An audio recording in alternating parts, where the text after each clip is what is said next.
Kami di PDAM Kabupaten Kupang untuk menghadapi musim kemarau itu sudah terbiasa karena keadaan Kota Kupang itu dari tahun ke tahun selalu mengalami fluktuasi curah hujan, di mana curah hujan itu setiap tahunnya ya berbeda-beda. Bagaimana memenuhi kebutuhan masyarakat itu dengan cara menggilir, menjadwal. Jadi ada yang 2 hari sekali, ada yang 4 hari sekali, bahkan sampai ada yang seminggu sekali. Semenjak berdirinya PDAM Tirta Lontar Kabupaten Kupang pada tahun 1977, hingga kini PDAM belum mampu memenuhi kebutuhan air bersih di wilayah Kota Kupang dan Kabupaten Kupang. Sedangkan kebutuhan air bersih merupakan salah satu kebutuhan pokok yang sangat vital. Alasan klasik yang selalu diungkapkan oleh pihak PDAM adalah ketersediaan air baku yang tidak memadai. Saat ditemui di ruang kerjanya Jumat, tanggal 18 Juni tahun 2021, Direktur PDAM Kabupaten Kupang yang diwakili Kabag Teknik, Yan Mulyana, mengatakan bahwa kekurangan air bersih di musim kemarau merupakan hal yang biasa.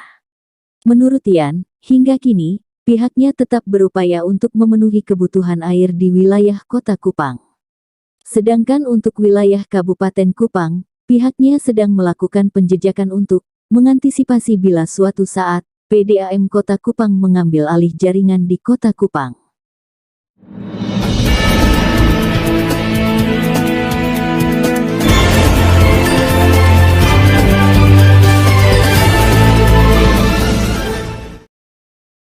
Menyangkut antisipasi kekurangan air di musim kemarau. Kami di PDAM Kabupaten Kupang untuk menghadapi musim kemarau itu sudah terbiasa karena keadaan Kota Kupang itu dari tahun ke tahun selalu mengalami fluktuasi curah hujan, di mana curah hujan itu setiap tahunnya ya berbeda-beda.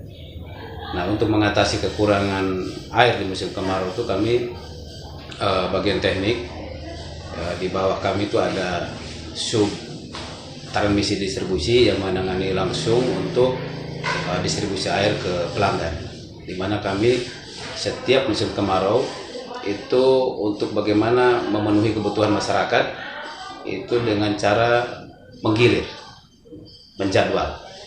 Jadi ada yang 2 hari sekali, ada yang 4 hari sekali, bahkan sampai ada yang seminggu sekali. Itu untuk maksudnya untuk ada pemerataan kepada pelanggan sesuai dengan kebutuhan. Memang untuk mencapai maksimal atau ideal bagi pelayanan itu memang belum bisa kita dapatkan di musim kemarau karena keterbatasan sumber air baku, di mana penurunannya kalau di musim kemarau itu adalah drastis sekali Bapak, sekitar 50%, bahkan di 2020 kemarin itu penurunannya sampai 30%. Artinya dengan area sedikit itu kami PDAM Kabupaten Kupang dalam memberikan pelayanan kepada masyarakat itu dengan cara menjadwal. Nah, untuk berikutnya ada program dari manajemen dari Bapak Direktur untuk menambah sumber air atau menambah produksi. Jadi ada beberapa sumber mata air atau ada beberapa sumur bor yang kami lakukan untuk memenuhi kebutuhan masyarakat di musim kemarau.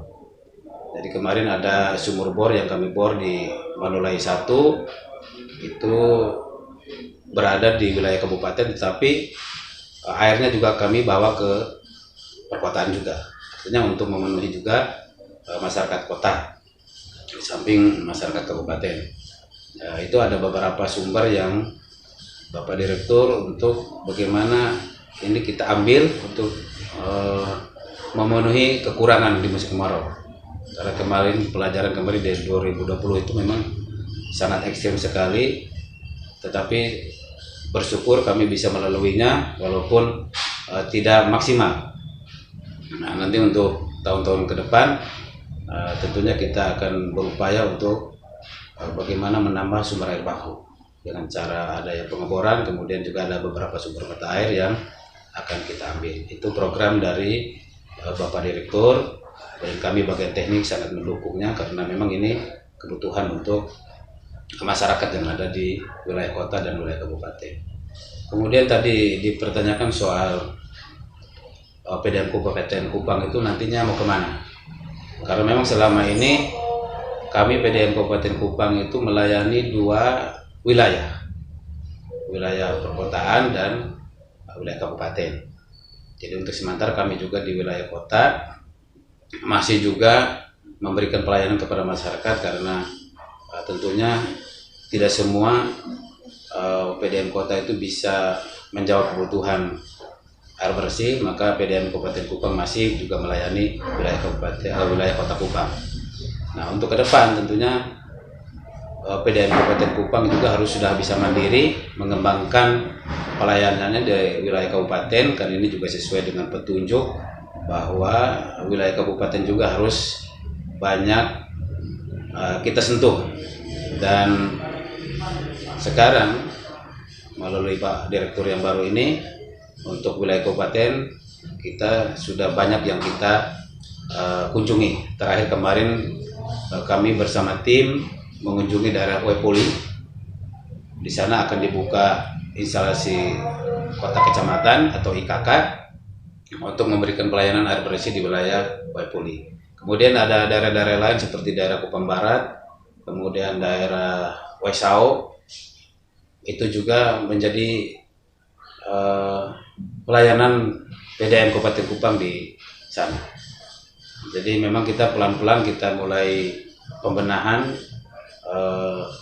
pelayanan di wilayah kabupaten, karena memang kita harus kita mulai memberikan pelayanan ke sana.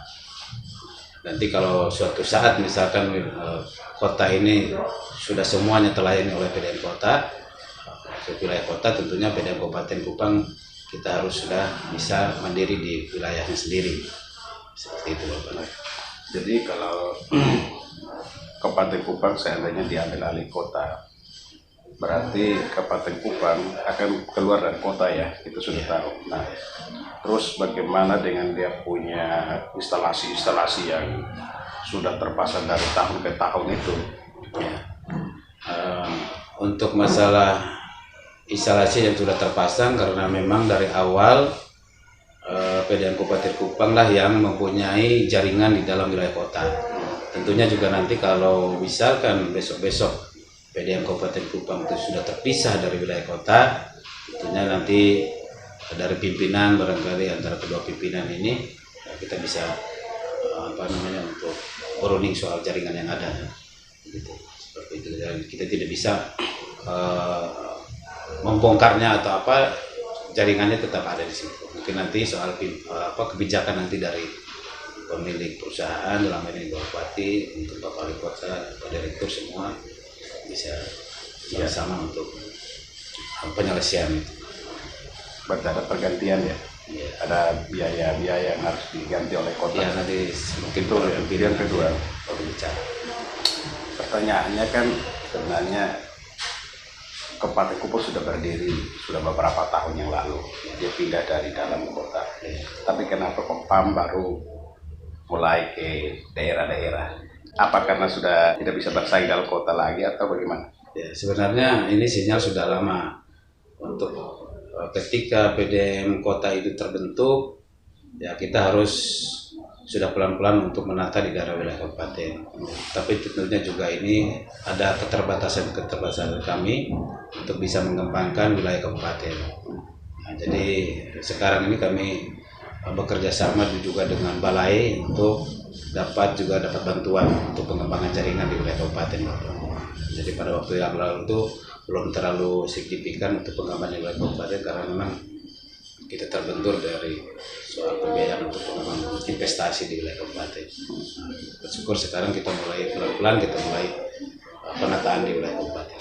Pesan saya buat masyarakat yang ada di wilayah kota, apapun produknya PDAM kabupaten atau kota, tetap harus menggunakan air yang sesuai dengan kebutuhan, karena Kota Kupang ini kekurangan sumber air baku, maka kita harus berhemat. Jadi kami mengharapkan kepada masyarakat yang ada untuk menggunakan air yang sebaik-baiknya, menghemat, tidak dibuang-buang, untuk masyarakat yang lainnya juga bisa menikmati. Terima kasih. Terima kasih, Pak.